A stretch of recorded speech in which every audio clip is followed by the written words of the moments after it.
Call of Duty, Elden Ring. Two games I'd normally never touch. I'm not into shooters, and Souls-likes just don't do it for me. But this year, after watching a friend stream them, I gave both a try.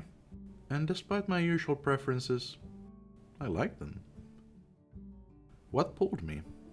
It wasn't the action, it was the systems, the progression, the customization, the part of my brain that lights up when a number goes up or new tools unlock. Call of Duty is the game where you go pew pew pew, and whoever is at the end of your gun barrel dies. Or doesn't. It's down to your aiming skill, positioning, or what weapon you're using, and that's the depth of it. That was my assumption. And it's not entirely incorrect, but there was far more depth hidden in there that I was not aware of. Main and secondary come with attachments that improve things about the weapon, except the launcher, like recoil, ammo count, fire rate, and all sorts of other stuff. And they're all up to your own choice. That's to be expected with a shooter somewhat, right? But the rest are far more interesting.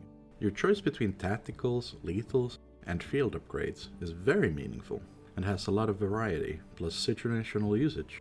Tacticals are there to, like the name says, give you a tactical advantage. Lethals, on the other hand, are more of a area attack, while field upgrades are a mix of both but far more powerful and affect a larger field, mostly limited by duration and or cooldown. Then there's perks. These allow you to add attributes to your character, like allowing them to sprint longer or be able to endure explosions better. Not to mention, if you choose 3 perks which have the same class, you gain a specialization. All that, and then there's the wild card, which allows you to break some rules of the loadout system.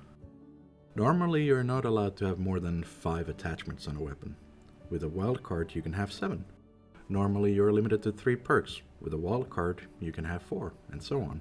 But the main thing that pulled me in, I think, in hindsight, is that none of the above is just handed to you when you log in. You have to earn them through experience.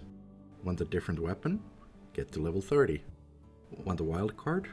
Better level up. That's not even all the mechanics of the game, but it was what drew me in. Progression and being able to build a character. I wanted to sort of be like a support. I'm still bound by having to shoot people, but alongside that I have options to make situations easier to manage for the whole team. Wall hacks are powerful, not to mention illegal, but imagine if I could allow all of my teammates to see an enemy through objects. With the tactical spy cam, I can mark hostile enemies as well as their equipment for a brief moment, allowing me and my team to have a huge advantage. The opponents are turtling in an awkward spot and we can't push them out due to their equipment. Activate the Scrambler to break enemy equipment in a large area until they destroy the Scrambler. Or in a different universe, we are the defenders and trying to turtle, so I plant the trophy system down, which destroys enemy projectiles in the air. I'm not like an RPG support who increases stats or heals, but the support is still very impactful.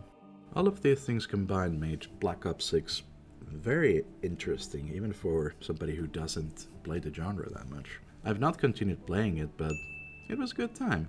8 out of 10. Would give Black Ops 7 a go. Elden Ring. That's the game where you take a sword and whack at a dragon while rolling around, right? In a nutshell, I guess. I gave Elden Ring a go near its release, since it was all the rage.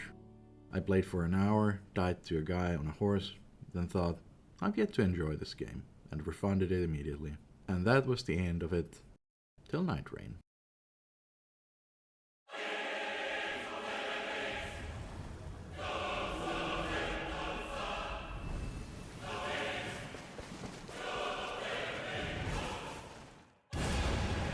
It had been out for a week or two, and my friend had just bought it. He was a Souls-like gamer, so he had some clue, but there were some new things to figure out. I watched him stream it, and I saw things that I didn't think of being in an Elden Ring style game. Class skills, class passives, class ultimate skills, passives you gather during a run, relics which act like extra passives to empower you for every run from the start to end. You know what, sure, let's give it a go. And you know what? It wasn't as bad as the standalone Elden Ring. The game being more of a PvE arena where building the character to the best of what you're given was nice. It's not a game I would play normally without a friend, and honestly, it still isn't, as I only played it with friends for like 2 weeks before we got bored. But making choices while running around wasn't half bad.